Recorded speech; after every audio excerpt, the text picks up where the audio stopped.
இங்கே பாருங்கள் மக்களே, பலாப்பழம் எப்படி இருக்குது பாருங்கள். இதுக்கு அடுத்து இவனோட அண்ணனை காட்டுறேன் பாருங்கள். 21 கிலோ இருப்பான். அவனை காட்டுறேன் பாருங்கள். சொன்ன பாருங்கள், அவனோட அண்ணன் பாருங்கள், 21 கிலோ இருக்கிறாங்க. இவன் செம்மையாக இருக்குங்க பழம், சரியான வாடை பாருங்கள். க்ளோஸ் பண்ணுறேன் பாருங்கள். செம்ம டேஸ்ட்டுங்க பழம். சாப்பிட்டு பாருங்க, செம்ம டேஸ்ட்டாக வருது.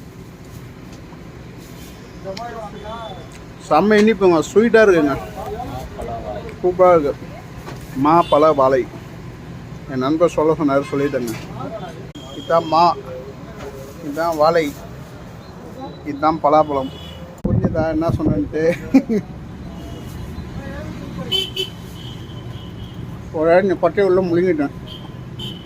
ஒன்றாவில் வாமிட் பண்ணிட்டேன். வாமிட் பண்ணி எடுத்துட்டேன்.